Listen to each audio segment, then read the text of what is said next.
The teasers dropped. The fandom went totally silent. I mean, the internet-breaking realization hit, and in an instant, the entire K-pop world was just turned completely upside down. It really was. Right. I'm talking about the exact moment that headline hit our feeds. JIN just revealed the BTS 2025 secret, and ARMY is crying. Oh, it was like a digital earthquake. You could practically, feel the shockwaves spreading across every single social media platform. Yeah, absolutely. It fundamentally shifted how the whole industry even thought about military hiatuses. Welcome to Starscope K-Report. Join Eric and Minji as they ride the Hallyu wave, uncovering the biggest K-pop comebacks, shocking industry controversies, and major K-drama updates. From internet-breaking rumors to historic chart milestones, we dive deep into the world of Korean entertainment. And for this deep dive, we have a massive stack of sources to process for you. We really do. Yeah, we're synthesizing official agency statements from BGHI Music and HYBE, global financial reports from music business worldwide, plus cultural updates from Koreaboo, and of course, breaking international chart data. So our mission today, for you listening right now, is to basically map this unprecedented multi-year journey. We are tracking the timeline from JIN's chaotic, tearful military discharge back in 2024 through that monumental group assembly in 2025 and culminating in what can only be described as the historic 2026 Airang comeback. It's just a wild timeline. It is. Okay, let's unpack this.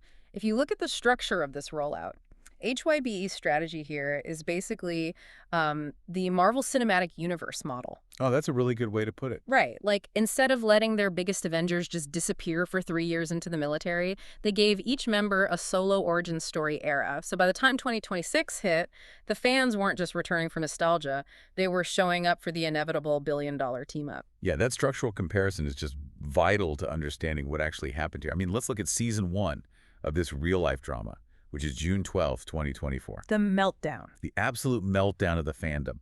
The hiatus was finally showing its first crack because the ultimate visual, worldwide handsome himself, was returning to civilian life. Finally.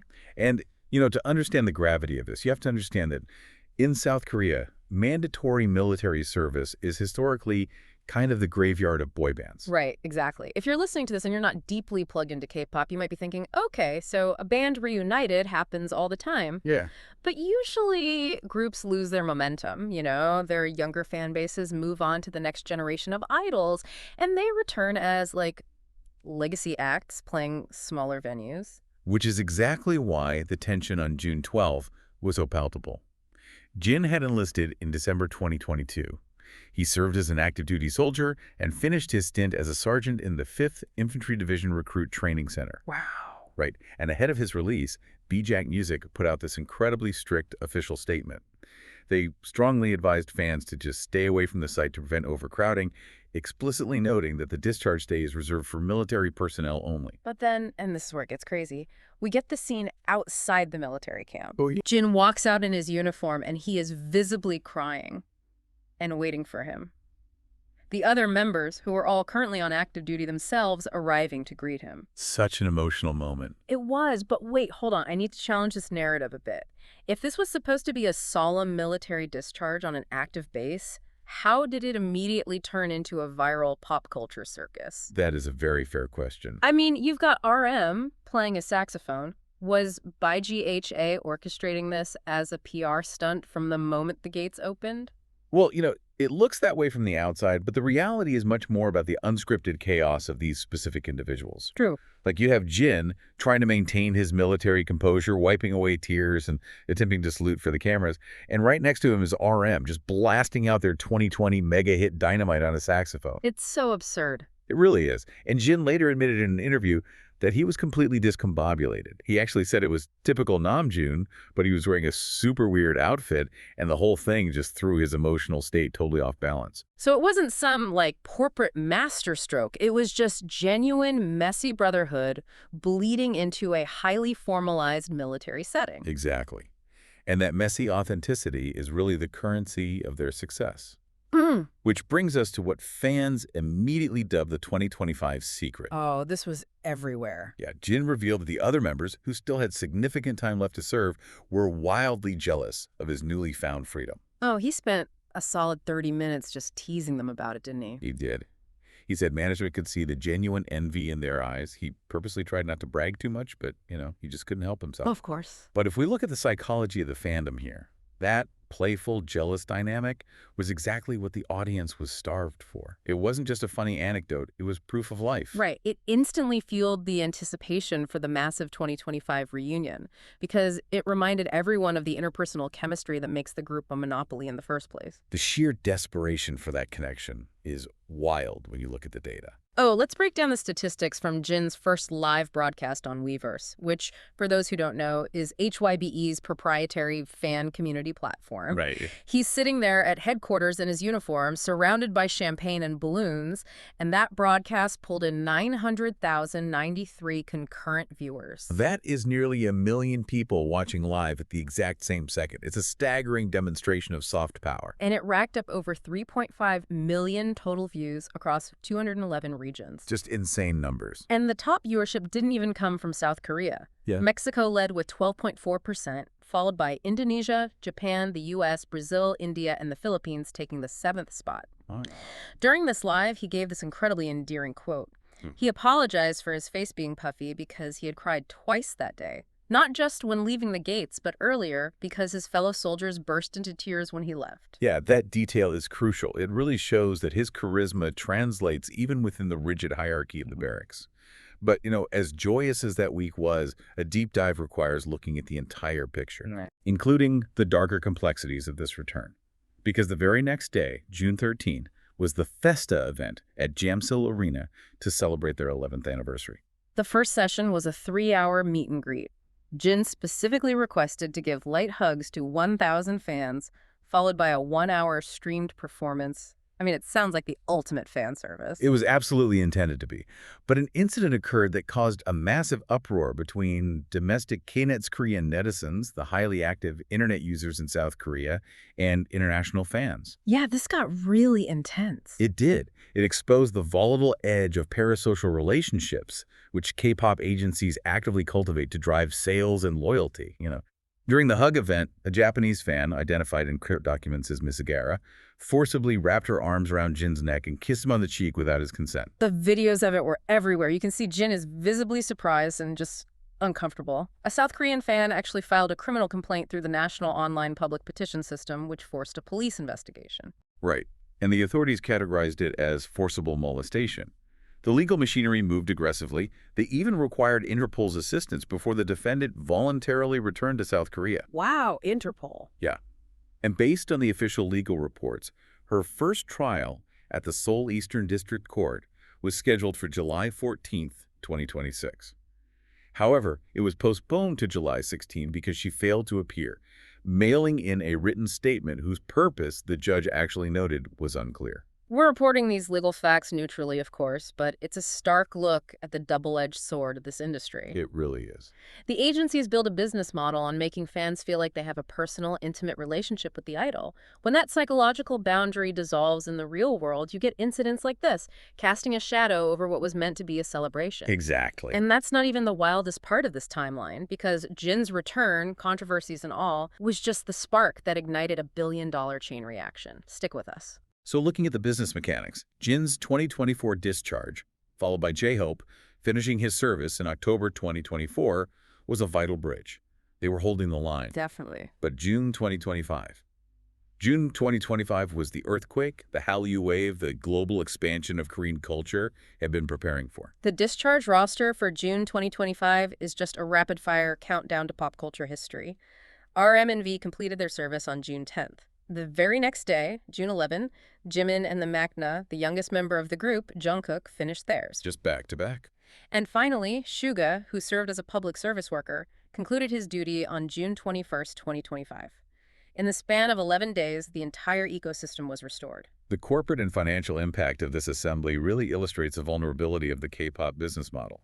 I mean, we have to look at what happened to HYBE as a company during the hiatus. The numbers are brutal. When the group announced their temporary break to focus on solo projects and military service in 2022, HYBE's stock cratered. Big time. They wiped out roughly $1.5 billion from their market cap almost instantly. Fast forward to 2024, their operating profit had dropped 37.5% year over year. And the company explicitly attributed this to the group's absence. It highlighted a massive structural flaw, an over-reliance on a single intellectual property. Wall Street basically looked at HYBE and said, without these 7 guys, what exactly is your valuation? So HYB successfully stops the financial bleeding in 2025. The moment those June discharge dates hit, they wrapped their entire Seoul headquarters in giant "We Are Back" banners. It's so iconic. The stock market rallied to a 3-year high, up a staggering 57% year-to-date. But, stabilizing a stock isn't the same as making music history. How do you take a group that's been doing military drills for 2 years and immediately pivot them into the biggest album release of the decade without it feeling forced or rusty? By weaponizing the anticipation. They didn't just vanish during the hiatus. They maintained a constant pulse of relevance through calculated solo drops. Oh, right. Jin released his EPs Happy and Echo. Jimin dropped Face and Muse. Every member had solo projects that kept the fandom actively engaged and spending money. So when they finally shifted back into overdrive as a complete unit, the audience was already primed. It's the MCU model in full effect. They fed the fans just enough individual content to keep them hooked, but strategically withheld the main ensemble course until 2026. Exactly. By the way, if you love staying updated on your favorites and tracking how these massive industry shifts actually happen behind the scenes, make sure you're subscribed to Starscope K-Report. We've got even bigger scoops ahead. But wait till you hear what netizens uncovered next when the cryptic teasers for 2026 started dropping. So we've rebuilt the monopoly. Here's where it gets really interesting. The 2025 reunion naturally set the stage for what would become the most anticipated K-pop comeback in history. The 2026 phenomenon, the Airang era. This is a masterclass in modern marketing. They didn't just issue a press release for an album, they orchestrated a global community event. They understood that after a hiatus, you don't just sell music, you have to reactivate the community. The rollout leading up to the March 20, 2026 release date was incredibly cinematic. It started on Valentine's Day. Thousands of physical roses were distributed in major cities across the globe. Seoul, London, Los Angeles. Yeah. And these installations had QR codes and signs asking a simple question, what is your love song? The physical marketing created real-world spectacle, but the digital marketing used the psychology of gamification. They partnered with Google Search for a scavenger hunt. Oh, I love this part. If you search for the group's name, a graphic of a blue ship and a bottle would appear. Clicking it launched a trivia quest where fans earned digital parchment cards featuring handwritten song titles. And then the Spotify swim site partnership with pop-up events worldwide and in-app Easter egg hunts. By making the fans work for the information, they rebuilt the communal bond. They really did. The fans had to collaborate online to solve the puzzles. They were building a world before a single note of the title track was even heard. Which brings us to the album itself, Arirang. Arirang is their 6th Korean-language studio album, and the title alone carries immense cultural weight. It alludes to the most famous traditional Korean folk song of the same name, a song fundamentally about sorrow, separation, and eventual reunion. That's so poetic. And musically, the album is a brilliant fusion. It blends heavy hip-hop, synth-pop, EDM, and traditional Korean instrumentation. They pulled in serious global heavy hitters for this too. Producers like Diplo, Kevin Parker, Ryan Tedder, El Guincho. But blending traditional Korean folk with EDM and global pop isn't just an aesthetic choice, right? It feels like a massive flex. It is a flex, and it's the lyrical themes that really elevate the project. They tackled identity, separation, fame, burnout, and resilience. Heavy stuff. Very. They were processing their military hiatus and their cultural heritage in real time. Standout tracks like Swim and Normal really showcase this evolved sound. They were essentially saying, we fulfilled our duty to the nation, and now we're exporting that national identity to the globe. Wow. And then you have the deluxe vinyl edition, which included a 15th track, Come Over. Oh, the stadium anthem. Yes. Co-produced by Suga, co-written by RM and J-Hope. It's a fast-paced pop track with resonant vocals entirely dedicated to the fans, speaking to the feeling of finding a loved one when you feel lost. The chart dominance was just absurd. I need to rattle off these stats for you because they represent an absolute all-kill. Oh, the numbers are crazy. Right, which is the rare phenomenon in South Korea where a song hits #1 on every single major streaming chart simultaneously. But this went global. The album debuted at #1 in over 25 countries. Incredible. It secured their 7th #1 on the Billboard 200 in the United States. It dominated the charts in the UK, Germany, France. It sold a record 4.17 million copies in its debut week alone. The live performances really cemented the era, too. The BTS, the comeback live concert at Gwangwonmun Square on March 21st, 2026. That was historic. It was exclusively streamed on Netflix, which was a platform first for a live concert stream of this scale, as opposed to a taped documentary. Yeah, massive risk that paid off. Totally. It drew 18.4 million global viewers and hit the Netflix weekly top 10 in 80 countries. They essentially turned a traditional Korean folk concept into a global pop culture monopoly. It's like they took the very thing that forced them away their national duty and transformed it into their biggest artistic triumph. They proved definitively that a mandatory military hiatus doesn't have to be a career death sentence.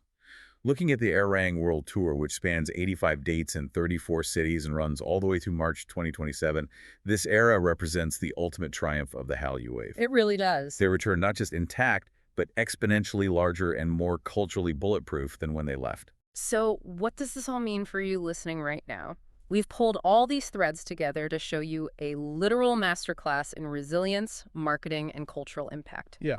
If you've ever worried about losing momentum in your own life or taking an enforced break in your career, this deep dive proves that a well-planned return can utterly dwarf your original success. It's all about how you manage the absence, maintain relevance, and weaponize the anticipation of your return. And if we look at the macro level, this raises an incredibly important question, one that the entire K-pop industry is currently grappling with. Right. If a group can leverage a mandatory, multi-year military hiatus into the biggest global comeback in music history, does this fundamentally change how South Korean entertainment agencies will treat military enlistment moving forward? Could what was once viewed as the ultimate career killer actually become the ultimate PR strategy? You've been listening to Storescope K-Report, where Eric and Minji bring you the stories shaping K-pop, K-dramas, and the global Hallyu Wave. Thanks for tuning in, and don't forget to subscribe for more stories that keep the stars shining.